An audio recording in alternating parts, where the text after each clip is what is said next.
A few weeks ago, while watching Sean Osborne on a Zoom presentation, I introduced myself and asked him if we could meet, so I would not be introducing a stranger today. We met for breakfast. After 2.5 hours, my head was swimming with what I had learned, with what I will continue to learn, and in awe of Sean and all he has done and continues to do. Okay.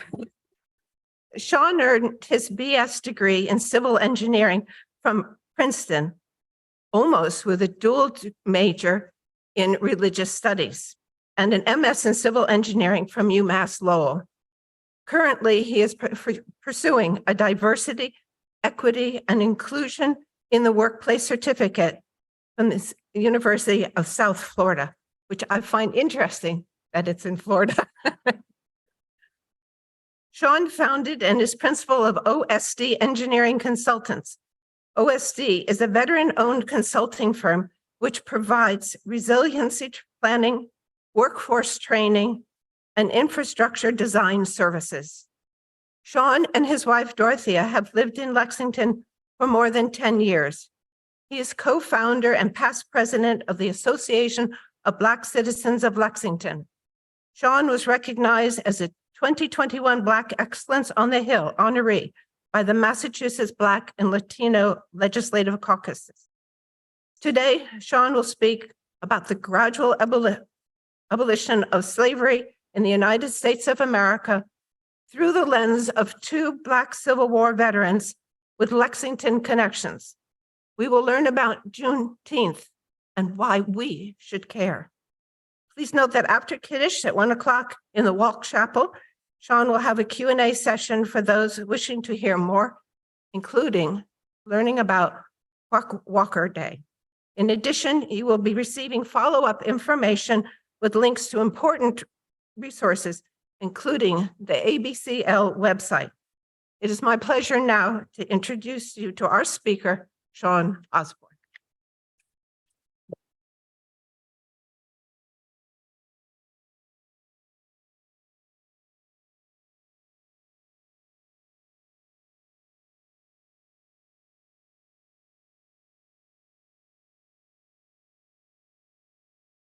You know, a few years ago when I came to visit, and I sat in the back, I did not think I'd be here.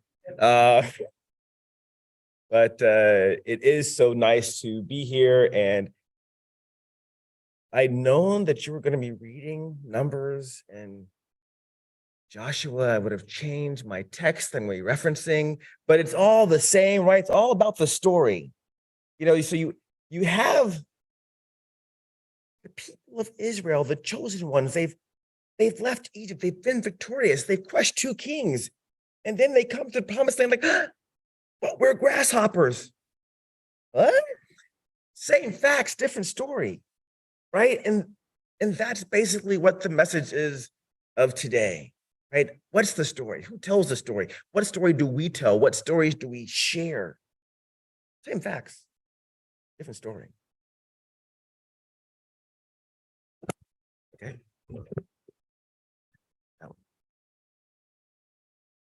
Man, the site's gone now, but thank you.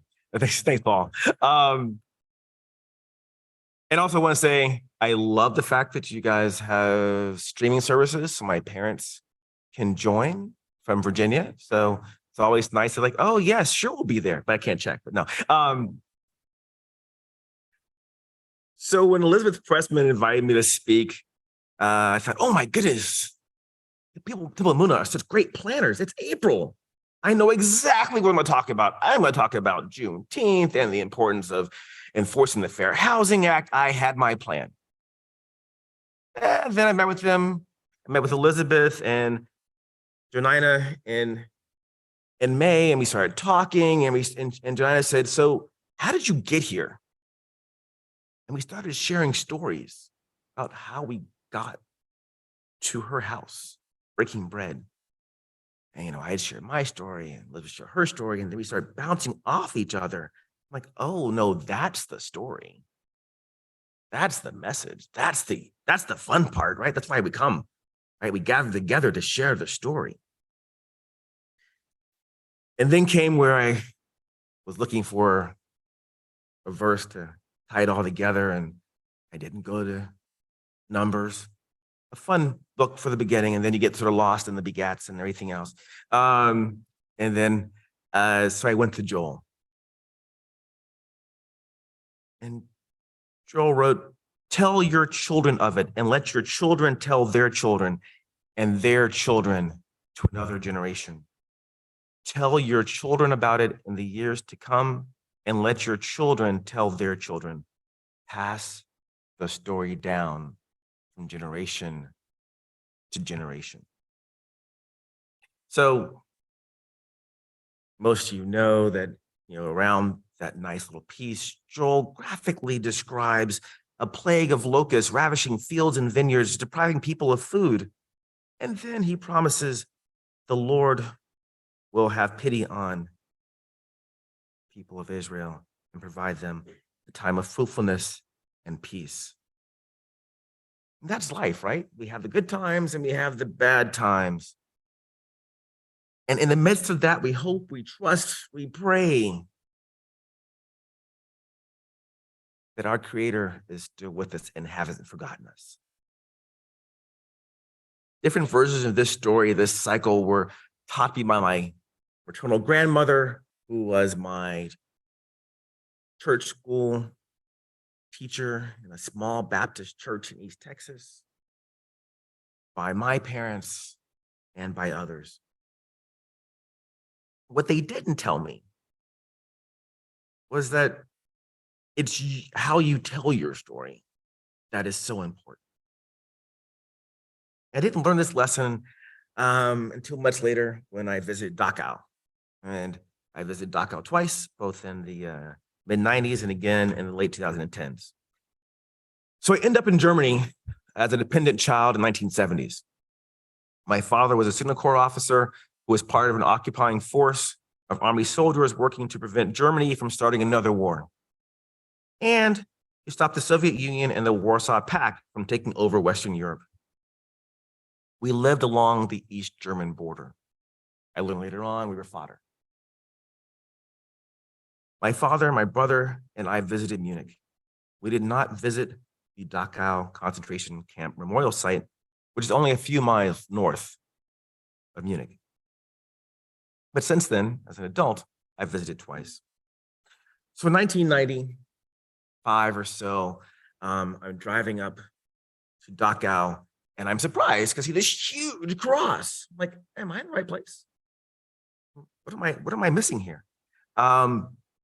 And I go through the exhibits, and I notice that the focus is on political prisoners and Christian prisoners. It's very little about Jewish prisoners. I'm confused. So a little history on Dachau. It started as a concentration camp for political prisoners in 1933. American troops liberated the camp in 1945. Some of those troops were Black. The Unconditional of the Third Reich was signed a week or so later. During its 12 years of existence, about 200,000 persons from throughout Europe were imprisoned in the Dachau concentration camps and its 140 subcamps. Over the course of the November pogroms of 1938, almost 11,000 Jewish men were sent to Dachau. Of the approximately 41,500 people who lost their lives during those 12 years, over 1/3 died during the last 6 months of the war. So when I returned to Dachau and to Germany in 2018, 20-year cycle I have, me and the locusts, like we come back every 20 years. The memorial site had been reimagined. The cross was less prominent. The exhibits help visitors understand the many ways that the camp was built, not only for the torture and the death, but also to remove the property rights and the human dignity of its prisoners. And then also talked about how those prisoners survived through solidarity. It's a much different story. Same history, different story. So about Juneteenth, thank you for the intro. So about Juneteenth. It's a piece of history that's near and dear to my heart. My parents, grandparents, my great-grandparents, they're very insular, all from Texas. I attended preschool in Texas. My older brother started taking elementary school, public school in Texas. Juneteenth is our holiday. It's a Texas holiday. I knew it as Juneteenth, AKA Texas Emancipation Day. Now I like to think of it as Texas Occupation Day, because that more gets to the heart of what that day was and why it's important. So in June 19th, 1865, Major General John Granger wanders in the Galveston. Most of us know that. It's our Juneteenth story. But you need the background, right, to fully understand what his wandering in there with the occupying force means. So first, let's remember that for the white folks in Texas and for their federal Confederates, they were certain that Black people and white people were not equal. That was just a given. In case you've forgotten, in case you didn't like to wander around and go deep into the bowels of Civil War history, I'll remind you. So on February 2nd, 1861, during the Secession Convention of Texas, Declaration of Causes, which impel the state of Texas, I love this language, impel the state of Texas to secede from the federal union, was adopted. Among other things, this document states, quote, "We hold as undeniable truths the government of the various states and of the Confederacy itself were established exclusively by the white race for themselves and their posterity, that the African race had no agency in their establishment, that they were, that is the African race, that they were rightfully held and regarded as inferior and a dependent race. And that condition only, and in that condition, only could their existence in this country be rendered beneficial and tolerable. That is, as long as Black folks knew they were inferior and they stayed there, life was good. Let's have it in writing, right? They continue that in this free government, all white men are and of right ought to be entitled to equal and political rights. Oh, now I get to the important part. Not them, us. That the servitude of the African race as existing in these states is mutually beneficial to both bond and free. So kind of them. And is abundantly authorized and justified by the experience of mankind and revealed by the Almighty Creator. Who knew? It goes on and on and on and on and on, but this is important because without that, what is Juneteenth? Just some guy wandering in on a horse with some people, right? So on June 19th, 1865, General Granger makes it crystal clear that they lost. In no uncertain terms have they lost. General Order number 4, which we usually don't hear about, number 4 says that all acts of the governor and legislature of Texas since the ordinance of secession, I just read that screed, are hereby declared illegitimate. Well, hold on. We were all in accord, right? 4 years ago, we were good. I can think of, Quock Walker Day and the Mass Constitution of 1780. It's a lovely piece of paper. Without the victory in 83, it means nothing. It's detail, but important detail. So again, you have these articles similar to our Constitution in 1780, Massachusetts, that said all this lovely stuff, set down how the world was going to be and should be.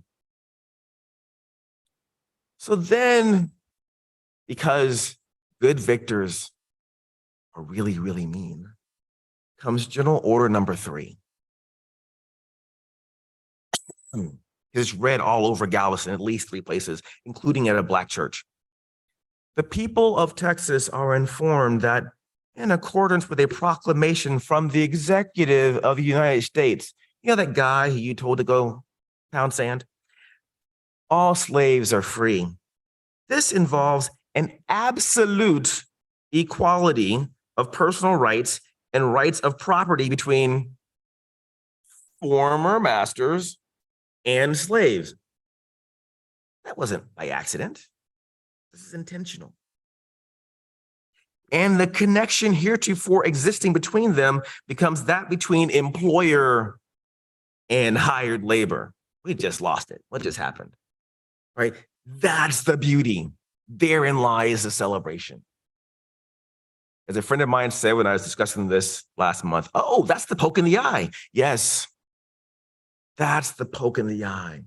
This is Texas, not Emancipation Day. This is what? Occupation Day. This is a bad day. This is not a good day. Well, some of us, it's a good day. But so it's an absolute victory day. And that's the beauty of Juneteenth. But then there's more. There's always more, right? It's not just with the knives on TV late night, but there's always more. And the more is this. The more is that they didn't hear Granger say those sweet words. There'll be compensation. What? What in the world is compensated emancipation? Well, it's this little thing that Lincoln and his buddies and a few folks from Massachusetts threw in the middle of the Civil War. So in April of '62, the District of Columbia Emancipation Act was passed. It provided for the immediate emancipation and compensation to former enslavers who were loyal to the Union of up to $300, real money back then, for each freed enslaved person. Lincoln signed this act and over 3,000 people were freed in DC. Here's perk up. Hold on. You mean if I lose, I still get money? We might be able to work this out. So Lincoln says, okay, so you've seen it, right? You've seen my hand. Then comes that thing we don't talk about very often, which is the preliminary Emancipation Proclamation of September of '62, not the one everybody talks about in January '63, whatever. But the preliminary one, right? The ones he says, hey, buddies, I know you're reading this. It states that the slaves in all areas designated as being in rebellion as of January 1, '63 would, quote, be thenceforth and forever free. It also notes that Lincoln supports compensated emancipation. It's up again. Now, the Charlotte, North Carolina paper notes this because that's the thing, right? They didn't say we won't talk to you. They just said we're not part of you. They being the Confederacy. Quote, no one in the South cares for that, being the preliminary Emancipation Proclamation. Lincoln might as well proclaim that to the moon. All right, we hear you. That was a rejection. However, as the war progressed and the losses mounted, the South started to care. You had enslavers in Virginia, to Georgia, from Alabama to Louisiana, seeking refuge in East Texas as the losses mounted. It is part of my family lore that my maternal ancestor came from the Gulf states during the Civil War with an enslaver who was hoping to get compensation at some point because they knew they're going to lose, but there's losing and losing everything. So that's how a branch of my people got to Texas. So we have the one that everybody talks about, the final Emancipation Proclamation of '63, January 1, '63. Lincoln's given his, he's been negotiating through the papers. And so what does he say in the end? It says that it designates that all areas considered to still be in rebellion but also those under Union control and thus exempted from the proclamation. What? What has happened? Oh, so what Lincoln did is he said, okay, I have the War Powers Act. So under the War Powers Act, if you are still under rebellion, then we take over that area, and those folks who were there who were enslaved are free. However,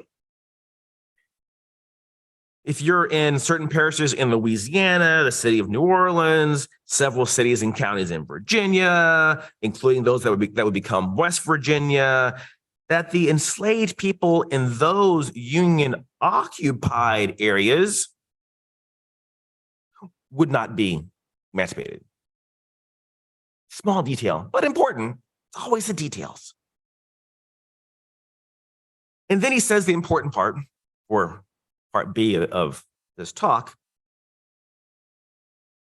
African-American men would, quote, be received into the armed forces of the United States. Just to recap, the proclamation says, yay, Black folks can join the fight.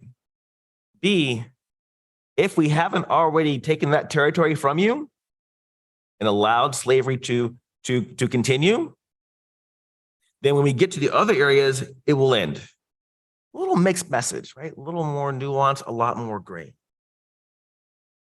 So approximately 200,000 Black people fought as Union soldiers during the Civil War. Today, we'll talk about 3 of them. 2 of them are part of ABCL's Black History Lexington program, and 1 is from Texas, of course. So the first is Silas Purdue. So not the Silas Purdue you've seen on the banner, that's his uncle, his namesake uncle. So Silas Purdue was born 1826 in Vermont to Rebecca Dexter and Aaron Purdue.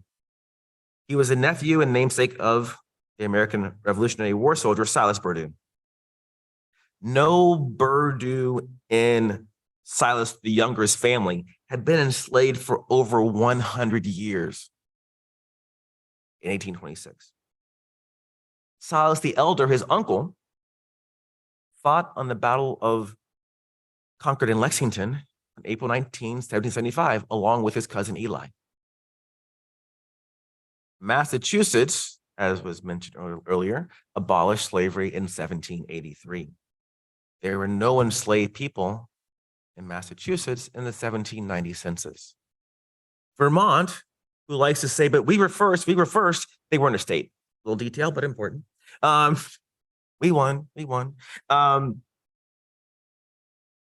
Vermont abolished slavery in their constitution. They became a state in 1791, their census in 1791. So they had 17 people who were enslaved. Again, mass wins. Just details. In case anybody asks questions later on, these are quizzes for afterwards.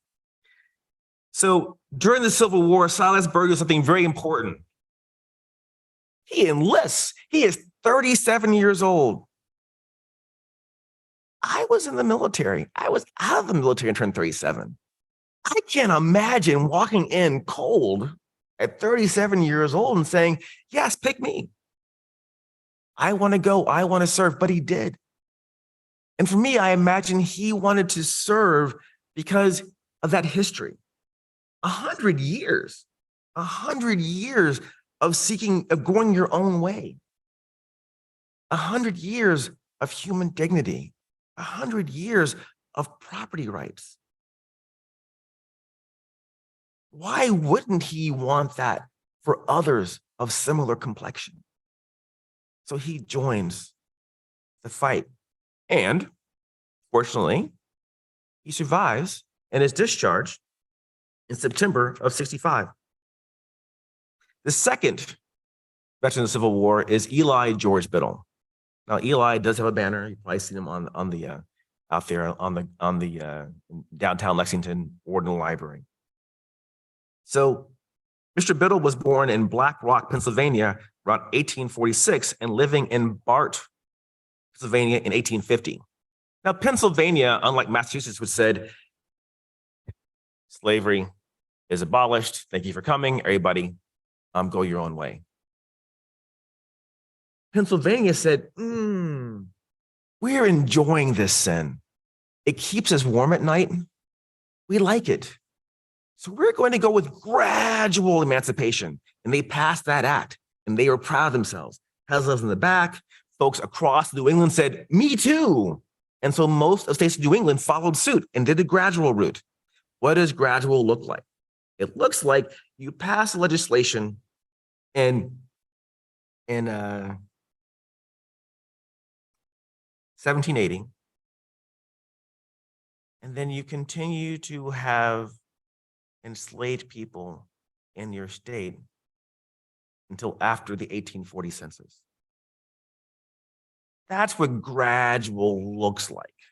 So when people say, oh, slavery was going to die off eventually, yeah, we have a record of what eventually can look like. At least 60 years. So when I think about Eli George Biddle and why was he the number 10 recruit? Why did this guy, one of the youngest recruits for the 54th, why did he enlist so young? You have Silas so old, Eli so young. Because he understood that unless you have the immediate end, that like his people in Pennsylvania, we go on and on and on. Now, Eli didn't live in Lexington, but his grandson did. His grandson was George Coblin. George Coblin was a World War II and Korean War veteran, and he built and raised a family here in Lexington. The third Civil War veteran is William H. Holland. William H. Holland has that story that makes you think, yes, this is America. He was born enslaved to his white father. Always a good family reunion. We say that up front, hey, remember me? His white father emancipates George and his brother, sends them off to Ohio and gets them schooled. They go to a Black public school in Ohio. History is important. Foundations are important. Schools are important. In 1964, Holland enlisted in the Union Army's 16th United States Colored Troops. He fought in Tennessee. His brother Milton enlisted as well in the 5th U.S. Colored Troops and won the Medal of Honor for his role in the Battle of New Market Heights in 1964. After the war, William Holland attended Oberlin College for 2 years before returning to Texas and teaching in multiple counties and in many city schools in Austin. In 1976, because of the occupation, in 1976, Holland won election to the 15th legislature as a representative and sponsored the bill establishing Prairie View Normal College, now called Prairie View A&M University. That's where my parents met. Prairie View A&M is an historically Black college and university. Several HBCUs saved Jewish scholars from concentration camps like Dachau by offering them teaching assignments when predominantly white institutions would not. So asking Jania's question, so how did I get here?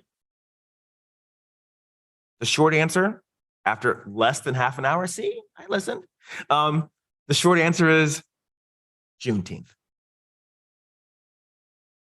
Granger's occupation enabled Holland's election, which led to the founding of a college campus where my parents met. So I ask you, what's your Juneteenth story? Tell your children of it and let your children tell their children and their children to another generation. Tell your children about it in the years to come and let your children tell their children. Pass their story down from generation to generation. Thank you.